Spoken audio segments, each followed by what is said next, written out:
Good morning, everyone. Welcome back into my kitchen, Cooking with Carol Diane. I'm Diane. Today, I am going to make a homemade angel food cake. Yeah, from scratch. And it's not really that hard to make. It's one of my favorite cakes. It really is. I know a while back, quite a while back, I showed you how to make a cherry cake from scratch.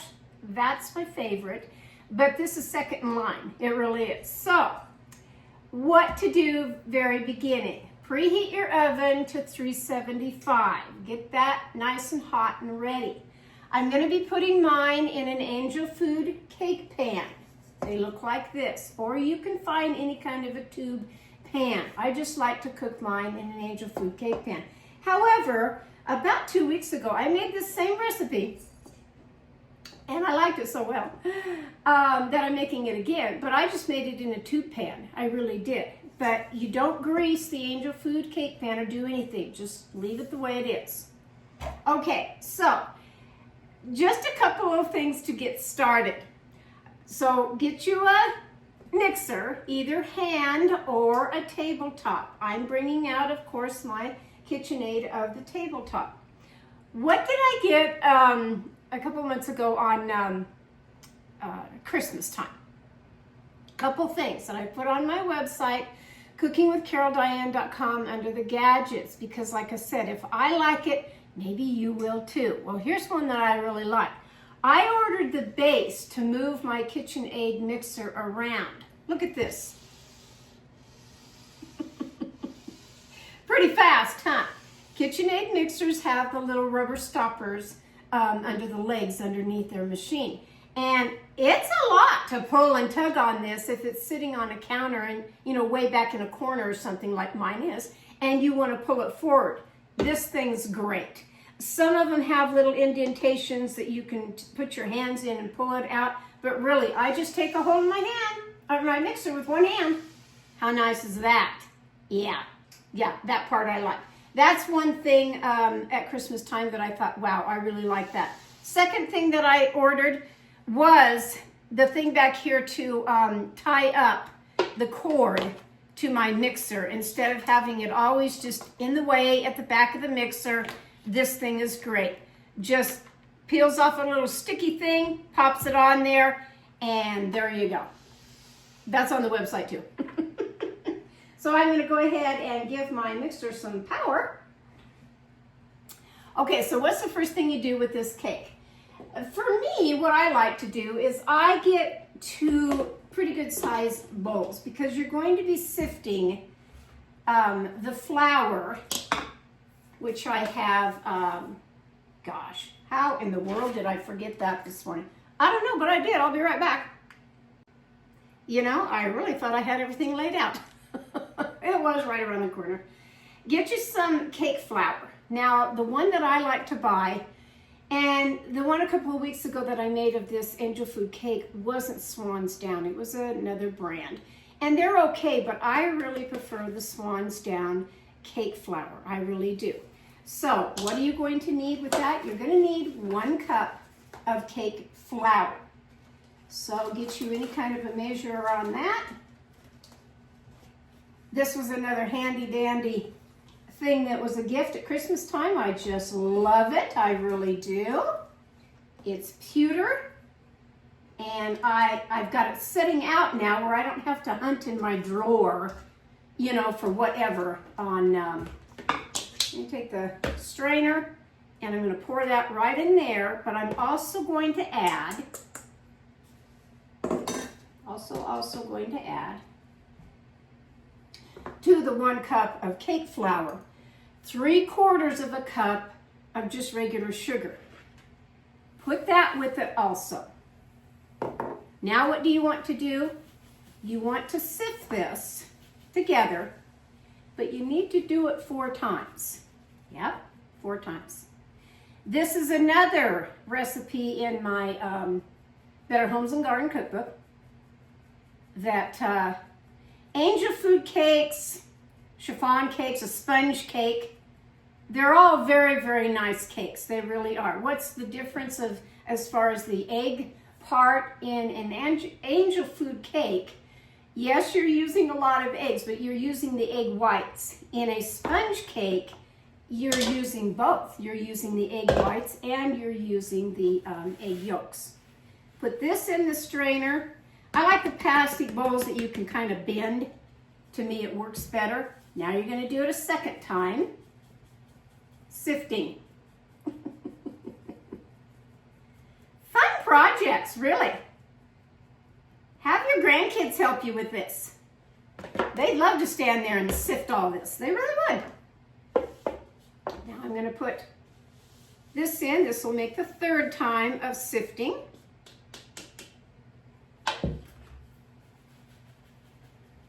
It's a light and airy cake. It is.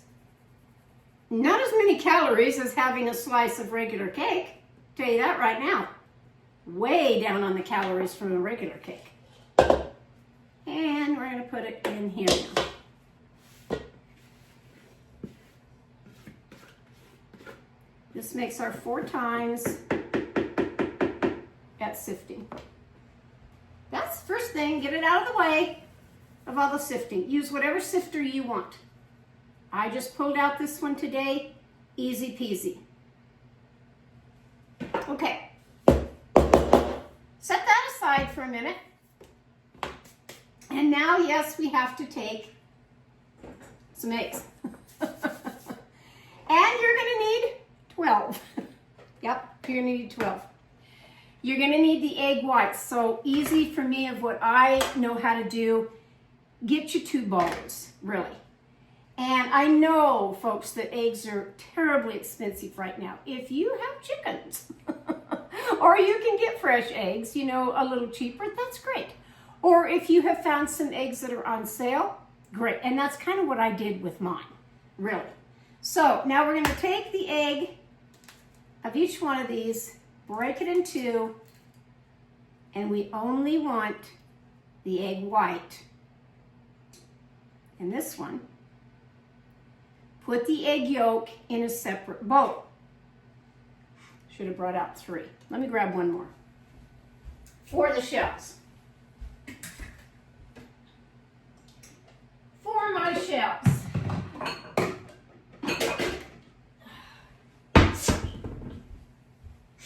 Do apologize for that. One more bowl. One more bowl. What do I do with the egg yolks? I don't throw them in the trash. I don't. I will cook those up and have for putting in my dogs, my puppy dogs, their food. Very good for dogs. You also can crunch up the eggshell and put in dog food. I don't do that with my dachshunds. Bigger dogs, I don't see a problem with that. And a lot of people do that. They feed the shells to their dogs. I just never have with my little ones. But they like egg in their dog food. They really do. I went to a different dog food with my dogs because of Daisy May having those bladder stones and gaining weight. And the dog food that the vet put her on, it just wasn't doing it. So I went to, yes, I'll plug them, Farmer's Dog that you order. And you put in, you know, your dog's weight and all of that. And they come up with a measurement of, and cocoa beans on the diet too. I want to get about 3 pounds off of cocoa bean. Anyway, they measure it out and it comes in a long little package. And really all I do is cut it in 4ths. And then they get that 4th, which is cut again. They get food in the morning and at night. And they like it. They're eating it. They like it. And really, folks, my dogs are a little particular on what they eat, but they like that. Now, the first day, I did like this. I added a little bit of egg that I had. Whoops. And that will happen. No biggie. I'm just going to go in there and scoop out the egg yolk. Got it. Happens. Still, all this is the egg yolk. A lot of people do their separating of their yolks different ways, but this is the way I've always done it. I'm not real fast at it because I do want to get it correct of having that clear egg yolk. 2 more to go. Be prepared of setting out your ingredients. Yes, these are room temperature on the eggs. So get everything set out ready to go when you're making the recipe. Then you're not going to forget something along the way. Another cold day in Colorado. Really. Not bitter cold, but it is. It's all gloomy today. And I thought, you know, I think I'm just going to make that angel food cake again because it was so good. But pay attention to what I'm doing here.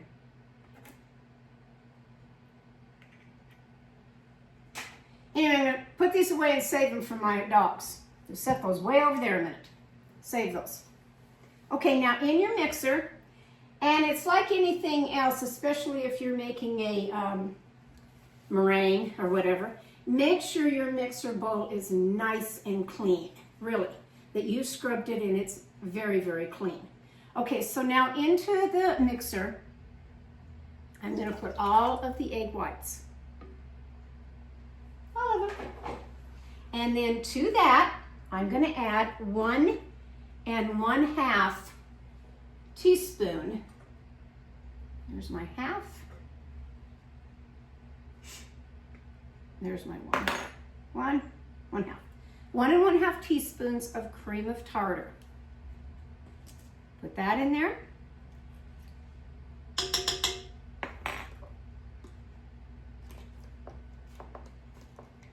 Make sure you get the full thing of it. Okay. And then we want to add a little bit of salt. We want to add 1/4 teaspoon of salt. Put that in there. And then I want to add 1 1/2 teaspoons of vanilla. But before I do that, I want to start getting this mixed up because you're going to mix it until they form those peaks. So that's what we're going to do.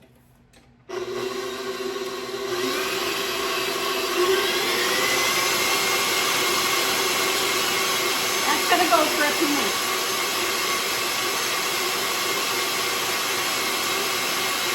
And because it's loud, I think I'll pause and come back.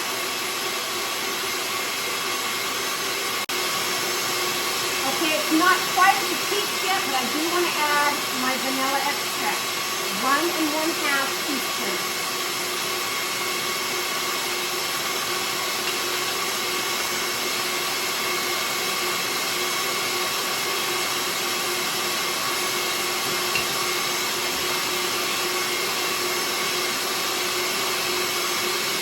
Mix it until they are little peaks.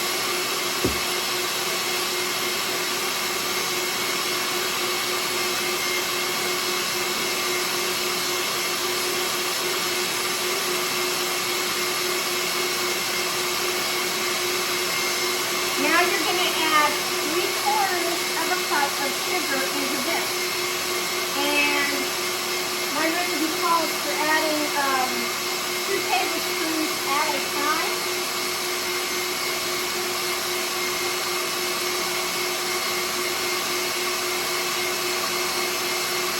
Three-quarters of a cup of sugar.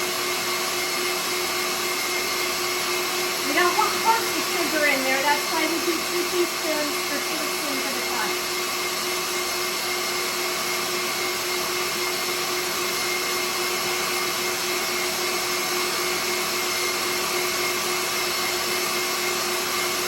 I do it off to the side so it won't fly all over the kitchen.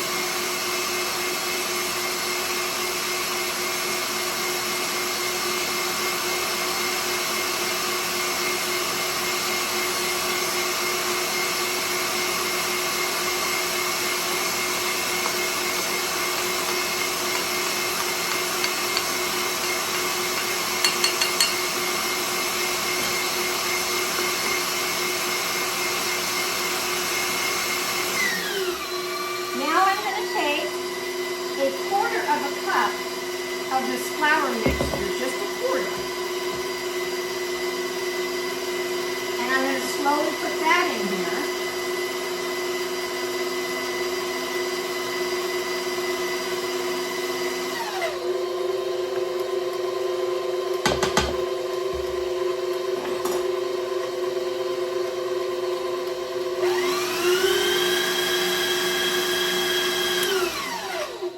Now I'm going to take it down.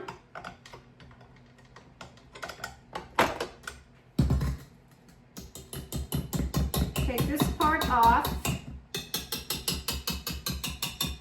of all of this. Now we want to fold in, just fold in, not whip. See how they are? Now we want to fold in, and you can do this by quarter cup also. Take a good quarter of a cup, sprinkle it over the batter, and fold in that flour. You don't want chunks of that laying in, one particular area of your cake. You just don't. Take another one.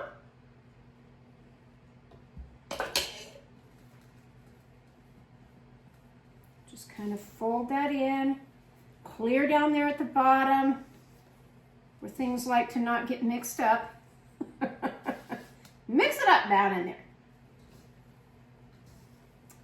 If you've noticed my copper bowl to my KitchenAid mixer, that was my gift from my husband this year. They're not cheap, but you know what? I should have ordered it 6 years ago when they weren't very much money. Now they're a lot of money. And I've just always kind of wanted one. And I'll tell you what, easy to clean up. This thing's a breeze. I really, really like it. I really do. That was quite a nice gift.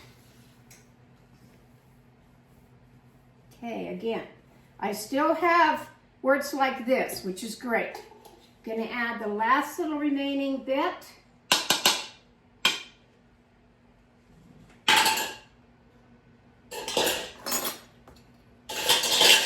Clean up my mess. Always clean as you go. Really, always clean as you go. You'll like this cake, you really will. Now, really, that's all there is to it, folks. Yes, you're using a lot of eggs, but the rest of the ingredients, not much to make this nice cake.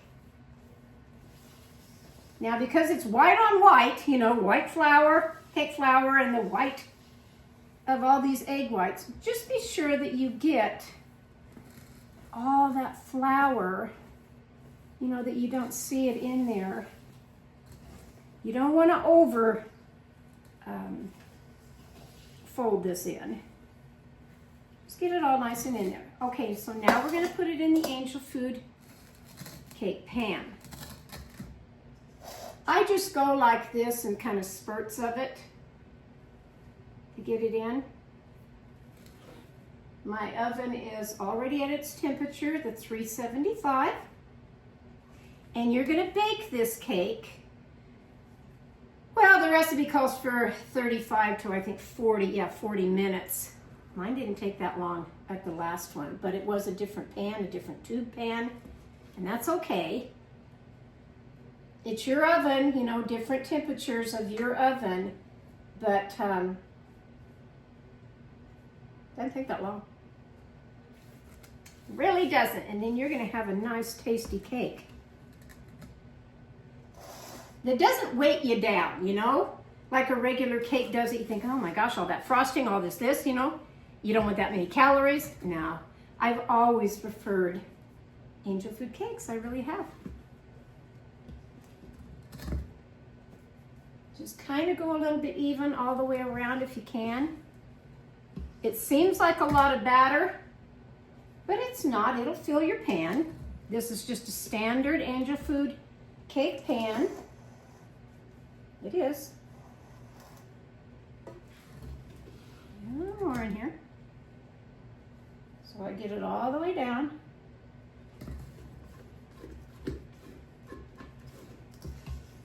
Yeah, I like this copper, I really do. I like the way it washes up. You know, there's just very little care to it. There's no scrubbing and carrying on. Okay. Now, just kind of pat it around your pan, making sure it goes, yes, to the sides, that it's down in here. What I like to do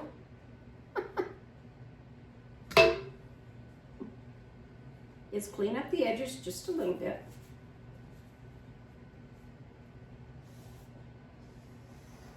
And clean up around here just a little bit. Sometimes I'll even take my finger and make sure it's all off of there. All right, now I'm going to stick this in my oven, set the timer for a good 30 minutes. Like I said before, it didn't take 30 minutes, but I guess I'll just have to see on this one with a different pan, and then I'll be right back on. All right, cake's done. I'm going to grab it from the oven.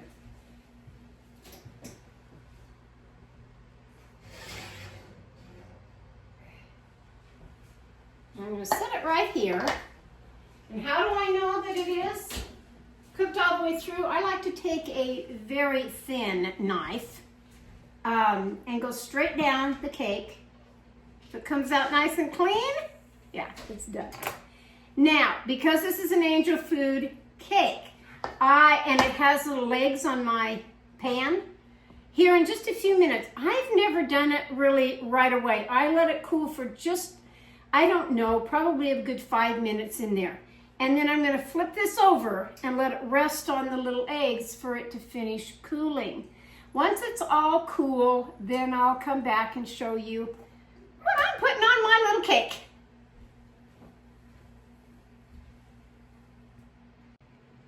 All right.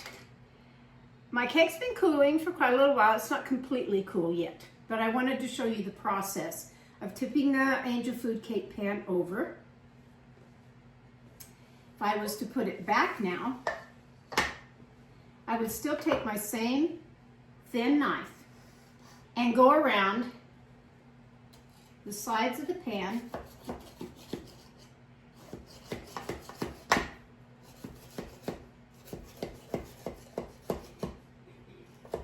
like so. And I always kind of go around the tube part, the middle here, and get it loose from the pan also. Now, because it's an angel food cake pan, I can actually just take a hold of the center piece and pull my cake right out from the side of the pan here. Then I'm going to put it on a nice little platter.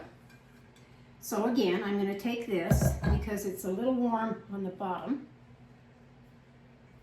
I'll take it and, whoops, I have to do this a little different because it's pretty slippery.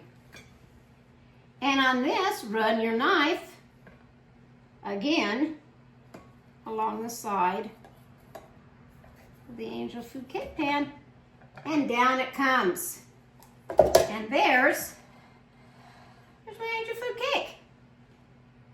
Homemade, from scratch, not out of a box in a grocery store where I think all you add on those are water. I don't remember. But that's my nice little cake, really. Nothing wrong with that at all. To cut an angel food cake, couple things. Smells good, does. I've shown these before. These are vintage, these are antiques if you can find them. These are the cake combs, as they're called. And they look like a comb. This one that I had an ivory handle to it, and it actually has engraving right in here of an Alaskan sled with the sled dogs and the guy with his whip, you know, that he's, you can see that, but there it is. Yep. And then I had these two that I've had forever. Some of them are silver, some of them are gold on the end.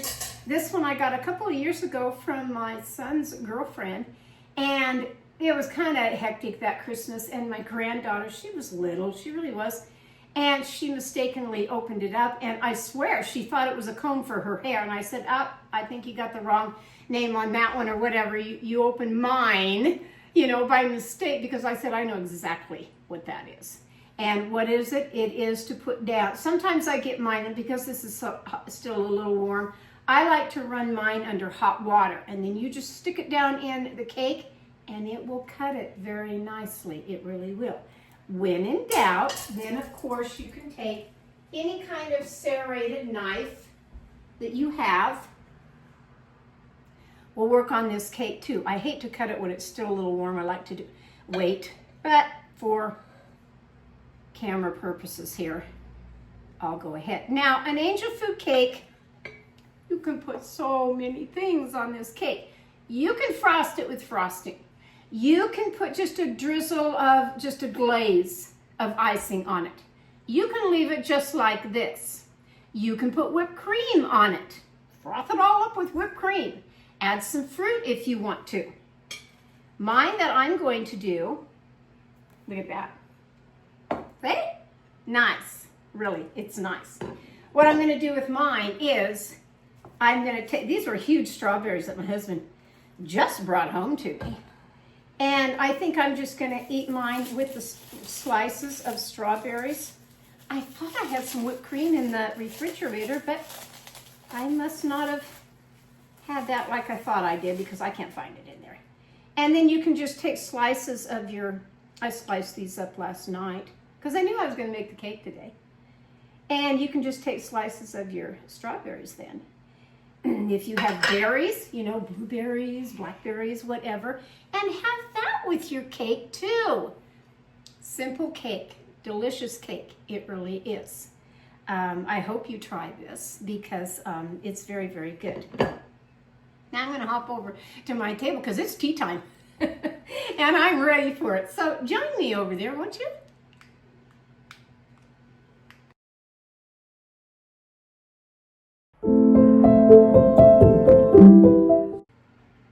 Okay, this is my quiet set-aside time that I think I'm going to enjoy after my video that I showed you. Gosh, I hope you try the angel food cake. I really do. Another favorite, and believe it or not, I don't think I'm alone on this. What did my mother like to put on the angel food cake? Because it was one of her favorites too.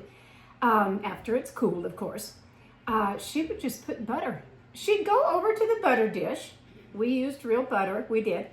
And she'd just put a light coating of butter all over the angel food cake and eat it like that. And I'm telling you, that's exactly how I grew up eating angel food cake. It really is. Try my little cake here before I pour my cup of tea. Oh, this is so good. You've got to try this, really. Get you some eggs. Get you some eggs. Today I'm having loose tea. For all those that like loose tea, just like me. How do you make loose tea? How does loose tea come? Lots of times. This one I got at Christmas time from one of my lady friends at lunch. And it's loose. It's the real thing of, see, it'll drop down like that. Whatever's in a tea bag, you know, it's loose like this, all ready to go. I have several different kinds of little tea strainers. The one I picked for today to bring out for my teapot was one that looks just like this. You just fill it up, I set it in there, put the lid down, fill it with the hot water, and I'm ready to go. So I will take some sugar on mine again. I like the little cubed sugar with my tea. So I'm going to have that. And this is my time that I have set aside for you folks that have joined in and are so nice to me. Really, you are, in commenting or sending me an email. Well, I got another email, and so I'd like to answer her question. Set this over here just for a minute. This is from Sharon in Fort Worth, Texas, who writes me and says, and I'm not going to read you the whole email, I'm just going to take the question part out of what she wrote to me. She says, From a couple of your past videos, you have mentioned your novels. I am curious to learn what inspired you to start writing. I did read a sample from your chicken scratches, and now I have it in my Amazon cart to purchase. I am always looking for my next book. Well, wasn't that nice? Okay, so going back to my books for just a minute before I kind of tell you about what kind of inspired me. So I've shown them before. My video, I can do what I want.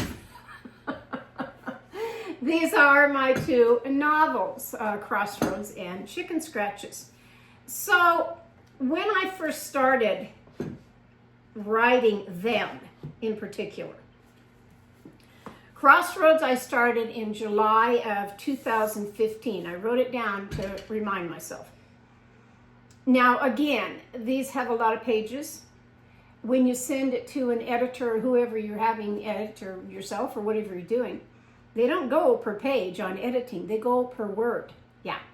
And this one had 202,372 words, 13 chapters. 7 months after I got this one all done is when I started the second book, Chicken Scratches. It has 131,028 words and it has 15 chapters. Then I waited 10 months that went by, because it takes a while to write. It does. I waited 10 months before my third book. Now I keep talking about the third book, but really here it is. Here it is.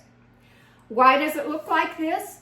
Because when I start to write, and I started this one October of 2016. It has 115,217 words and 13 chapters. Yeah, I keep it between about 15 chapters on them. I always do an outline, that I do several pages of an outline, and I tell myself when I started the book, when I did any revised versions of the book, when I ended the book, and each chapter, I kind of make a paragraph about what that chapter's about. Why do I do this? For me, anyway. I don't know how other writers do. Really, I don't. They just do everything on a computer, a laptop, which I did. And everybody has their own style. Just like when you're cooking in your kitchen. It's your kitchen, cook the way you want to. It's how I write. This is how I do mine. So each chapter to me, when I start with like chapter 2, and then I'm rolling around and it's clear up to like chapter 12, and I'm thinking, did I remember that character? Can I pull that character back towards the end of the book now? Where was I in chapter 2 versus 12? And it's just a real good area to outline and do. Another thing that I do, yes, with my books is I will take them, and they're already in the book format like this. And then I will print them out. Why do I do that? Because, folks, I have gone through 2 laptops. Truly, I have. From the time I first started Crossroads until now. The first 2, the keys wear out. That much typing, you can see, this is a lot, that much typing. Either the keys somehow mess up and they're either loose, or the ink comes off and you can't tell where a K is from a P. Unless you're good at typing, really, and you're just kind of going right along. I've worn out 2 laptop keypads, I really have. It takes a long time to write a book, any book. It takes a while to edit it. It takes time, to publish it and get it done. So back to my lady friend now that has asked me what inspired me. It really all started clear back in about 6th grade of me writing. I would write short stories. Now these I kind of put in a little binder here just to have, but they're just little stories that I've written. This one's called Rooftops on the Horizon. This one's called Treasure in the Rain. And as I went along, of course, when I do my artwork, I take any little book and I'll sit down and I'll paint a picture. This one I'm going to handwrite poetry in this little book. I mean, it's got all kinds of little pictures in here of everything that I've painted with watercolors. And I think it'll be nice to have another little poetry book like this. Years ago, I did this one. And again, I would print off whatever I did as far as the poem, and then I would paint the picture in here. This one, and I'll read you just a couple, if you don't mind, of certain poems that I have written. I mean, they vary, they really do. And I like to rhyme with my poems, I really do. So this one is called A Mother's Love. And to tell you the truth, and I did the chicken, I painted the picture of the chicken down here because my mother collected chickens. Where does that come from in my kitchen? From my mom, it really does. Okay, I'm pretty sure I read, and this is not morbid by any means, but I'm pretty sure I read this at her funeral. I really do. I think I wrote it for them. It says, there were those who called her mother, one that said mom, and another from time to time called her mama. The years have aged her. The past becomes a blur. Silent tears are echoing softly. Memories return from so far away. Love never forgot, burns in our hearts, and our thoughts return to better days. She raised her daughters to be ladies, a son to be a gentle man. Now time goes by like stepping stones along life's winding hills, special little vantage points to pause and just stand still. To think back over other times, recall the bygone years, reliving all the memories, the smiles, the joys, the tears. Goodbye to our mother, there will be no other. That was one there. Then I started, I did these little books, which I may put together and make one little poetry book. I don't know. This one's called Seasons of the Heart, Collected Poems. I didn't put pictures with this. I just wrote, in it. Gosh, I haven't read some of these in years, so bear with me. This one's called A Little Tree for Shelby, which was my first granddaughter. In the center of my garden stands a little tree, its branches not quite strong enough to hold the love in me. I've watched the little roots begin to spread to the unknown, and before I knew it, the little tree was all grown.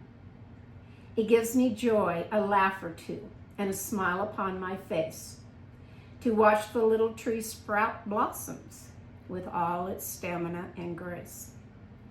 A little plaque rests beside the tree with these simple words for all to see. A little tree for Shelby is all it's to be. How's that one? I got into love poems. I like to write different things about being in love. I might have to put on my glasses for this one. I put it in a different font that is hard for me to read. Okay, it says, I haven't read these in years. Imagine is the title. My heart out of control melted into your very soul. Find the key that unlocks the heart and know me right from the start. Tender and soft the kisses we'd share, reaching to one if they really care. Whisper into my ear if you can, all the desires of a woman and a man. If I were to find you, even know where you are, would you wait for me beneath the bright northern star? Just imagine. That's that one. The Dream Garden poetry, I took that and I made it into this little book that I have on my bookshelf all the time. I went to a bookstore in, where I lived at that time, Steamboat Springs, Colorado. And they had the cutest little journals and different things to write in. And so I found this one. Loose tea is so good. This is a velvet material. I put the little braiding on here. I put that, and then I found this little hummingbird, pewter hummingbird that I just hot glued on there. And this one's real special to me, of Dream Garden. These are different little poems. So old now. So old. First one I wrote was Heaven on Earth. A garden filled with rich dirt to start. Seeds, hoe, and gloves in a cart. Sprinkled with the Lord's good grace, has now become my favorite place.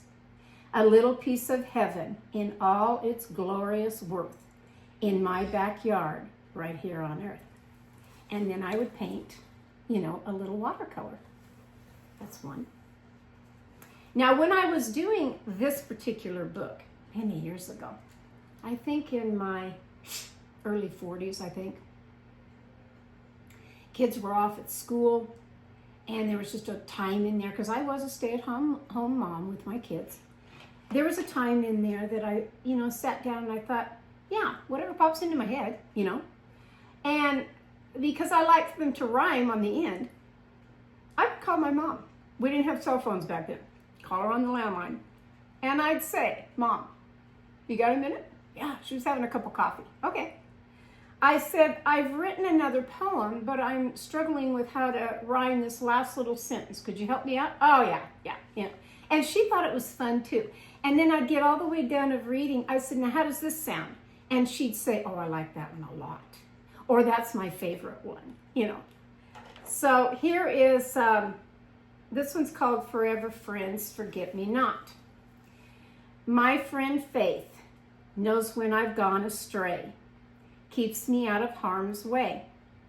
My friend Hope has that special touch, brings joy and peace I like so much. My friend Charity knows the value of giving, now a part of my daily living. My best friend Love, soft like a dove, surrounds me with bouquets from above. As fine of friends as you and all that you have taught, the days are getting shorter, so forget me not. Yeah, forget me not. Dawn in my garden. Watery mist from the dawn's haze refreshes my garden's colorful maze. Birds sing their cheerful song while feeding their young until they're strong.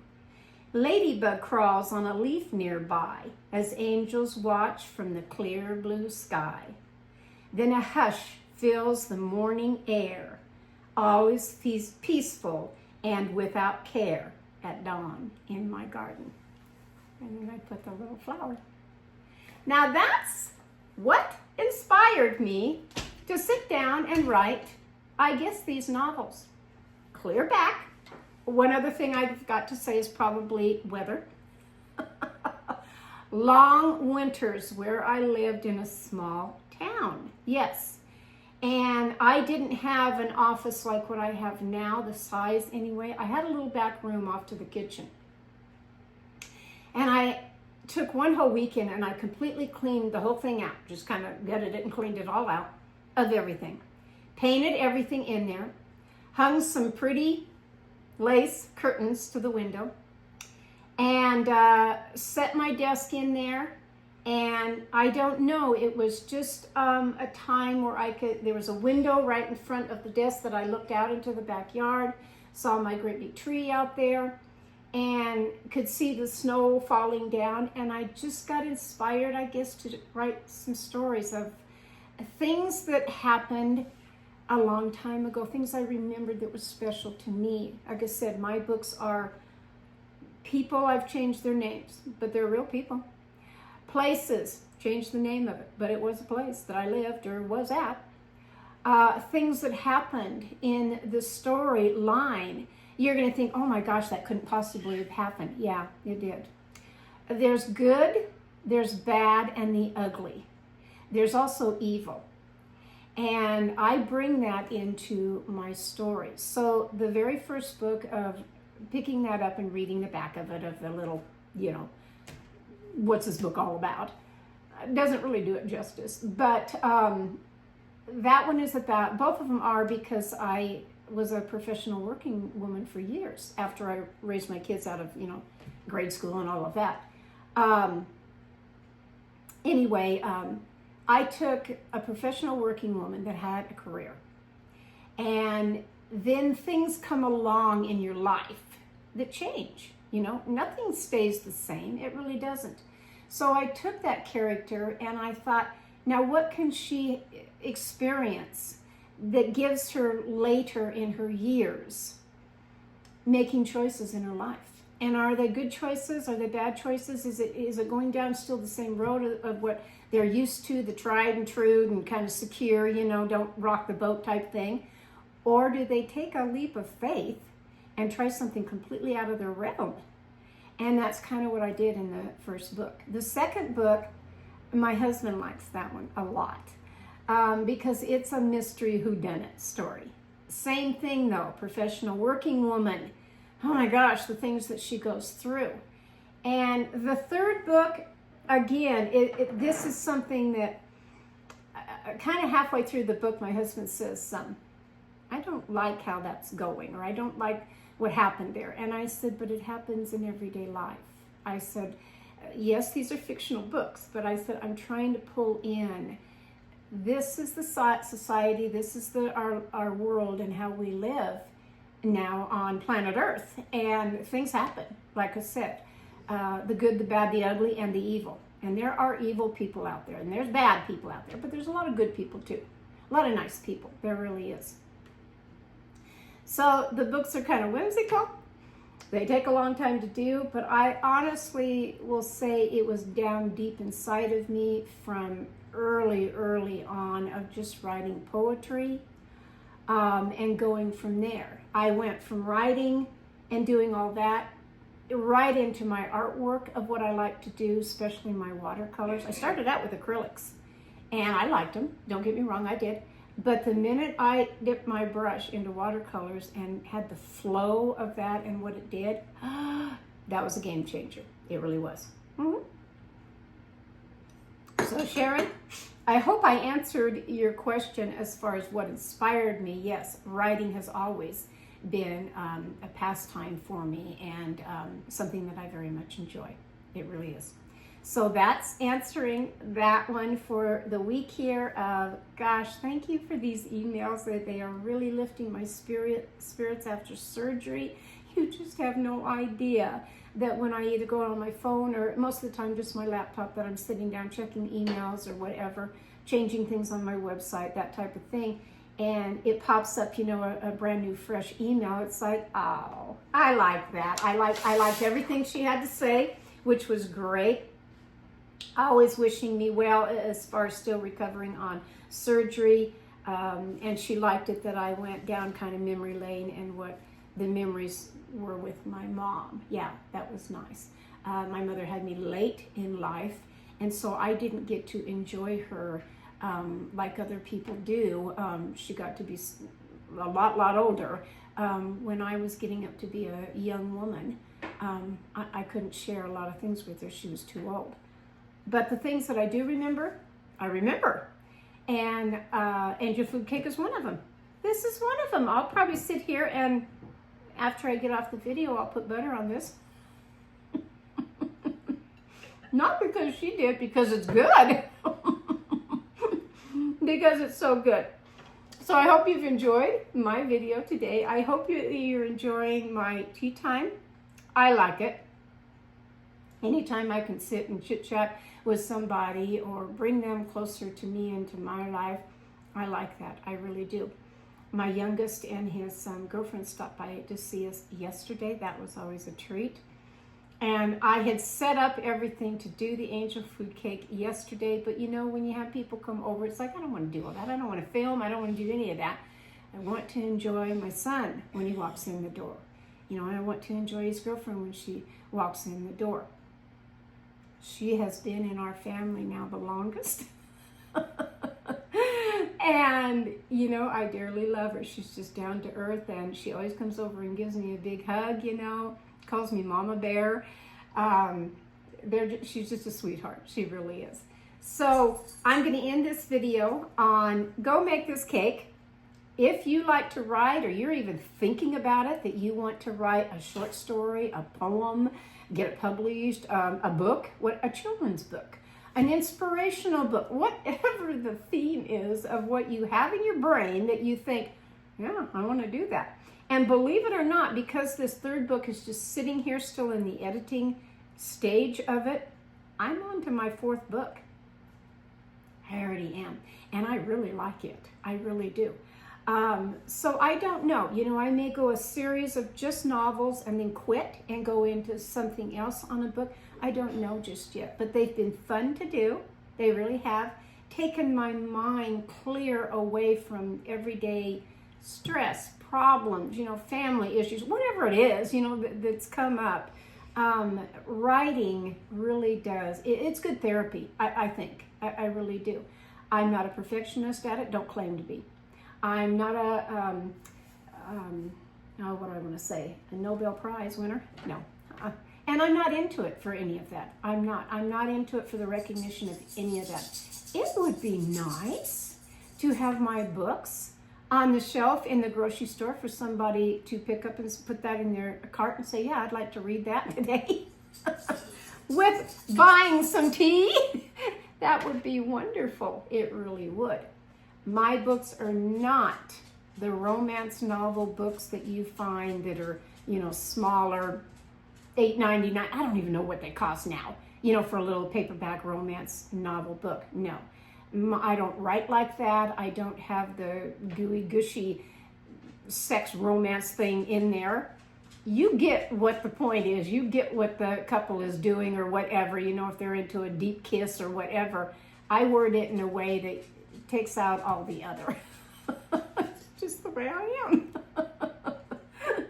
So with that being said, however you want to write, like I said, your book, but do get them published. Now we have so many ways. You don't have to pay a publisher thousands and thousands of dollars to do this.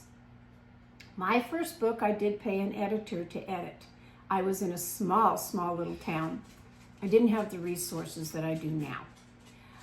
The third book is going to start getting edited right away. And if not, I probably will have to find an editor because I want to get it off the ground and get it done and published so that I can concentrate more to the fourth book. And in between all of that, folks, yes, my cookbook that I need to get done because, again, that's near and dear to my heart. So I'm going to end today with, I hope you enjoyed everything. And know, please know that this is from my kitchen to yours. Go have a grand afternoon today, and I'll catch you next time on Cooking with Carol Diane. Bye-bye.